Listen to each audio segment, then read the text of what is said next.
Praise the Lord. இயேசுவின் ரத்தம் ஜெயம். தினமும் இயேசு நிகழ்ச்சிக்கு உங்களை கர்த்தராகிய இயேசு கிறிஸ்துவின் நாமத்தில் வரவேற்கிறேன். செய்தியினுடைய தலைப்பு, வேறு இடம் தேடாதீர்கள், தஞ்சம் இயேசுவே. ஆதார வசனம் ஆதியாகமம் 3:9. அப்பொழுது தேவனாகிய கர்த்தர் ஆதாமை கூப்பிட்டு, நீ எங்கே இருக்கிறாய் என்றார். கிறிஸ்துவுக்குள் அன்பானவர்களே, ஆதியாகமம் 2:26, 26, 27, 28 வசனங்களை வாசிப்பது நலம்.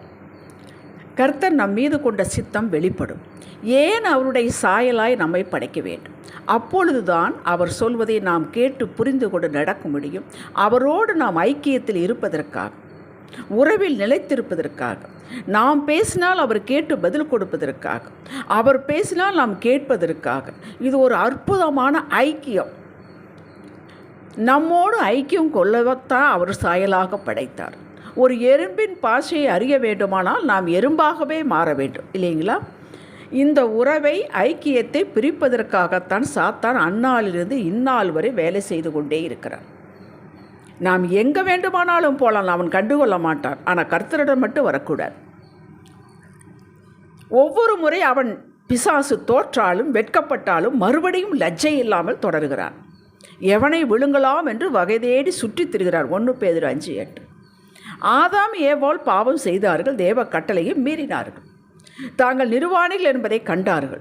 தேவனுக்கு பயந்து ஒளிந்து கொண்டார்கள். சாத்தானின் வேலை முடிந்து விட்டது. அவன் நினைத்தது நடந்து விட்டது. அம்போ என்று விட்டுவிட்டு ஓடிப்போய் விட்டான். ஆனால் ஜெனிப்பித்த தகப்பனோ தேடி வந்தார்.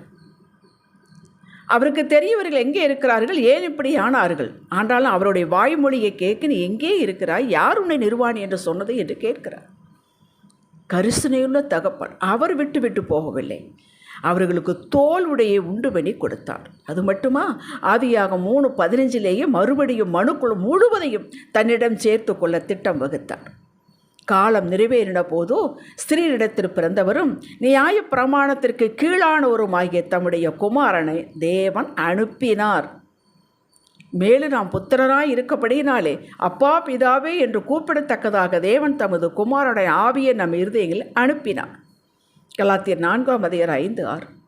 அன்று ஆதாம் ஏவாளுக்கு வந்த அதே மாதிரி பிரச்சனை நமக்கு வராவிட்டாலும், பிரச்சனைக்கு மூல காரணம் நாம் ஆவியானவருக்கு கீழ்ப்படியாமல் இருப்பது. இதுதான் காரணம். எல்லாருக்கும் ஒரு காரணம், தனித்தனி காரணம். பிரச்சனைகள் வேறு, ஆனால் மூல காரணம் ஆவியானவருக்கு நாம் கீழ்ப்படியாமல் இருப்பது. சாத்தான் சர்ச்சுக்கு போவதை தடுத்து பார்ப்பான்.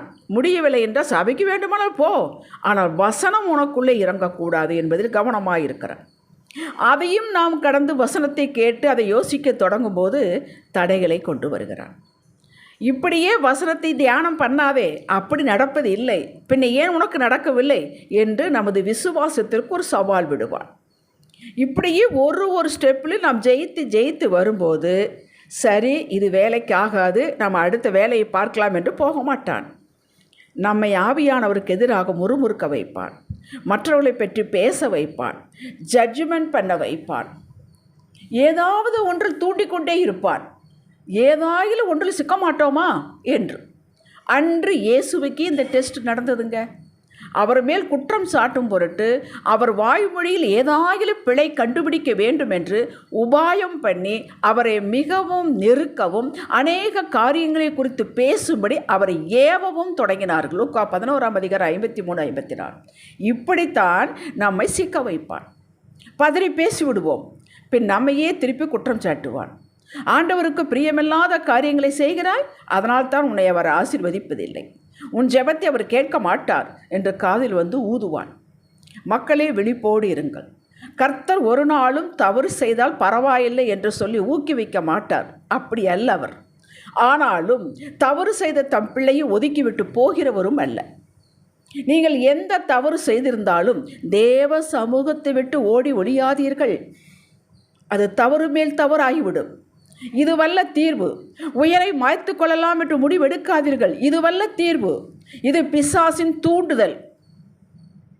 இது தற்கொலையின் ஆவி, கெட்ட ஆவி. நமக்கு இயேசுவிடத்தில் மன்னிப்பு உண்டு, உயிர்மீட்சி உண்டு, மறுவாழ்வு உண்டு. நம்மை பார்த்து இனி லாயக்கில்லை என்று ஒதுக்க மாட்டார். எத்தனை முறைதான் உன்னை மன்னிப்பது என்று கேட்கவும் மாட்டார். திரளான மீட்பும் மன்னிப்பும் அவரிடத்தில் உண்டு. இயேசுவிடத்தில்தான் உண்டு. அவர்தான் நமக்கு இரட்சகர், அவர்தான் வழி, வேறு வழி நமக்கு கிடையாது. மன்னிப்பார் மன்னிப்பார் மன்னிப்பார். ஆகிலும் அந்த வேதனை வழி எப்படி இருக்கும் என்பதை காட்டுவார். இதுவும் நம்முடைய நன்மைக்காகத்தான், மறுபடியும் இதே தவறை செய்யாமல் இருப்பதற்காக. ஒன்றை புரிந்து கொள்ளுங்கள், அவர் நம் வாழ்வில் எதை செய்தாலும் செய்யாவிட்டாலும், ஒரே இடத்தில் முன்னேற்றம் இல்லாமல் உட்கார வைத்தாலும் எல்லாவற்றுக்கும் ஒரு நோக்கம் உண்டு. நம்மை குறித்த நல்ல நோக்கம் அவர் வைத்திருக்கிறார். லூக்கா 15ஆம் அதிகாரத்தில் இளையகுமாரன் எல்லா சொத்துக்களை வாங்கி கொண்டு போய்விட்டார். அப்பா தடுக்கவில்லை. அவன் எல்லாவற்றையும் செலவழித்து முடிந்து தரித்திரனாகி இனி அப்பாவிடத்தில் தான் வர வேண்டும், வர வழியே இல்லை என்று தகப்பனை நோக்கி தேடி வந்தான். தேடி வந்தவன், என்னை வேலைக்காரனாக வைத்துக் கொள்ளுங்கள் என்றான். அவன் சொல்வதை கேட்டார் ஒளி அவர் கவனிக்கவில்லை. மகனை கட்டி எடுத்து முத்தமிட்டு அவனுக்கு மோதிரமிட்டு நல்ல உடை கொடுத்து செருப்பு போட்டு கொண்டாடினார். கேட்டீர்களா?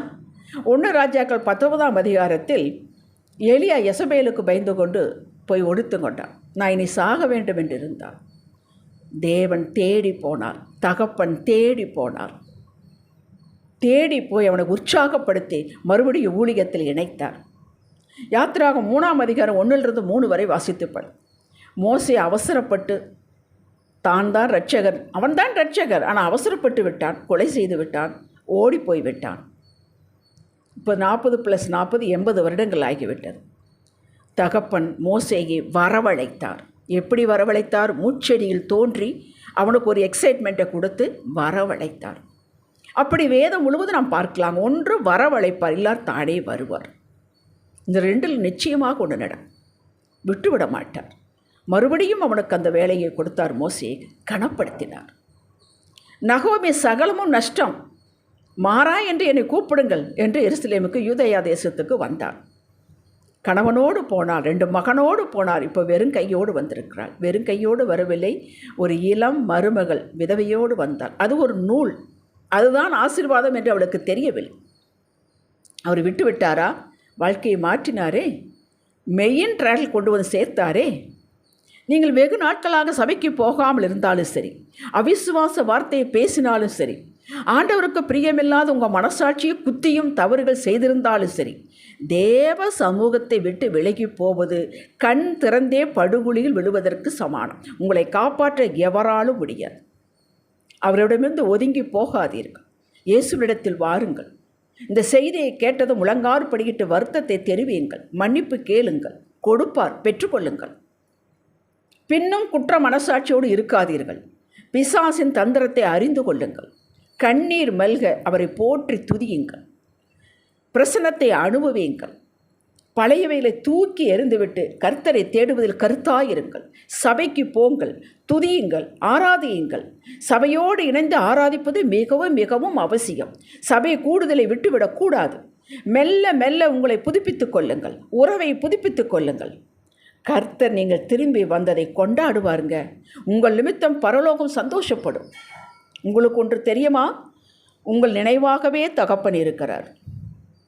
நீங்கள் அவருக்கு வேண்டும். உங்களை கனப்படுத்துவார். 1000 நாட்கள் வெளியிலே இருப்பதை பார்க்கல அவர் சமூகத்தில் இருக்கும் ஒரு நாள் நல்லது. விடுதலையை காண்பீர்கள், வெற்றியை காண்பீர்கள், மறுபடியும் வளர்வீர்கள், துளிர்ப்பீர்கள்.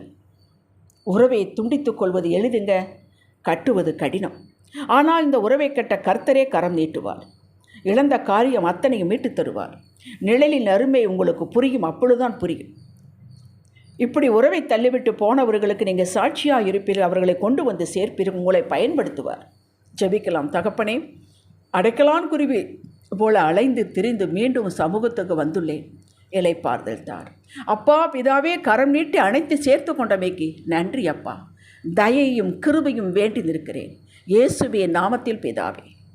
இன்றைய சிந்தனைக்கு, வெயிலுக்கு போனால்தான் நிழலில் அருமை தெரியும். இதோ கிருபையின் நிழலுக்கு நான் வந்துவிட்டேன். ஆமேன். ஹல்லேலூயா.